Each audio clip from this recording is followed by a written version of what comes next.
ভারতবর্ষের ভিতরে যেটা ৩য় নম্বর দলং যেটা নির্মাণ করা হইতেছে, দেখো এই যে ব্রিজের কাজ কত সুন্দরভাবে করা হইতেছে। আমার ধুবড়ী ফুলবাড়ি ব্রিজ যেটা নির্মাণ করা হইতেছে আমার আসাম রাজ্যের ধুবড়ী জেলাতে। দেখে বুঝতে পারছো এই যে একটা পোস্টের উপরে কিন্তু কাজ করে যেতেছে, কিন্তু আরেকটা পোস্ট বাকি ছিল সেটার উপরেও কিন্তু কাজ করে যেতেছে। ব্রিজের পার্টসগুলো লাগানো হইতেছে, কিরকম ভাবে লাগানো হইতেছে। আর এই একটা পোস্টের থেকে আরেকটা পোস্টে যে কাজ করে সেটা কিন্তু 1 মাসের ভিতরে 3টা করে পোস্টের কাজ কিন্তু কমপ্লিট করে দেয়। এই যে ব্রিজের পার্টসগুলো লাগানো তোমরা দেখে বুঝতে পারছো কিরকম ভাবে ঝুলন্ত অবস্থায় রাখছে। দেখো এই যে ব্রিজের পার্টসগুলা, দেখো এই যে ব্রিজের যে কাজ করা লেবার কিরকম ভাবে করতেছে।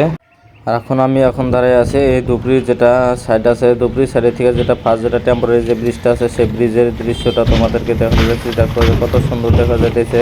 আর এই ব্রিজের তল দিয়ে দেখো যাতায়াত করতেছে। আর এই জায়গায় কিন্তু পানি আছে, তোমরা দেখে বুঝতে পারছো যেহেতু নদীর পানি বাড়তে চলছে। আর এই জায়গায় কিন্তু ঈদের মধ্যে অনেক ভিড় হয়েছিল, আর বহু দূর দূর থেকে মানুষ এই জায়গাতে আসে, ঘুরতে আসে।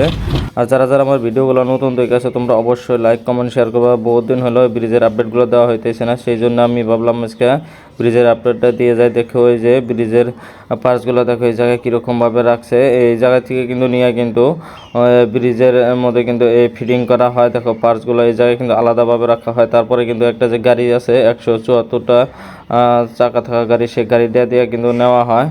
আর দেখো কত সুন্দর দেখা যাইতেছে। এই জায়গায় কিন্তু অনেক দূর দূর থেকে মানুষ আছে। যারা যারা আমার ভিডিওগুলো দেখে আসো তোমরা অবশ্যই লাইক কমেন্ট শেয়ার করবো, তোমাদেরকে আমি ব্রিজের আপডেটগুলো দিয়ে যাব। আর দেখো কত সুন্দর দেখা যাইতেছে। আর এই ব্রিজের কাজ প্রায় কিন্তু 47% কাজ কিন্তু কমপ্লিট হয়ে গেছে। যে ব্রিজটা যে নির্মাণ করা হতেছে অতি দ্রুত গতিতে কিন্তু এই ব্রিজের কাজ চলে আসে। আর এই জায়গায় বহুত বড় বড় ইউটিউবারও কিন্তু আছে এই জায়গায় ঘুরতে আসছে এই ব্রিজের আপডেটগুলো দেওয়ার জন্য। আর এই ব্রিজের কাজ কীরকমভাবে করা হতেছে সেটা দেখার জন্য। এই ব্রিজটা কিন্তু পুরোটা ব্রহ্মপুত্র নদীর ওপরে এই ব্রিজটা নির্মাণ করা হতেছে। আর 2028 সালের ভিতরে কিন্তু এই ব্রিজের কাজ করে কমপ্লিট করে দেবে এল&টি কোম্পানি। দেখো এই যে আর ধুবড়ি সাইডে থেকে যে ব্রিজের পার্টসগুলো যে লাগাই আসতেছে সেটা কিন্তু 49 নাম্বার পোস্ট পর্যন্ত কাজ করে কমপ্লিট করে দিচ্ছে। এই যে একটা পোস্টের উপরে যে লাগানো হইতেছে এই পার্টসগুলো 49 নাম্বার পোস্ট পর্যন্ত কিন্তু কমপ্লিট করে দিছে। আর একটা পোস্টের থেকে আরেকটা পোস্টে কিন্তু 1 মাসের ভিতরে 3টা করে পোস্টের কাজ কমপ্লিট করে দেয় এল&টি কোম্পানি। অতি দ্রুত গতিতে ব্রিজের কাজগুলো চলাই আছে এল&টি কোম্পানি।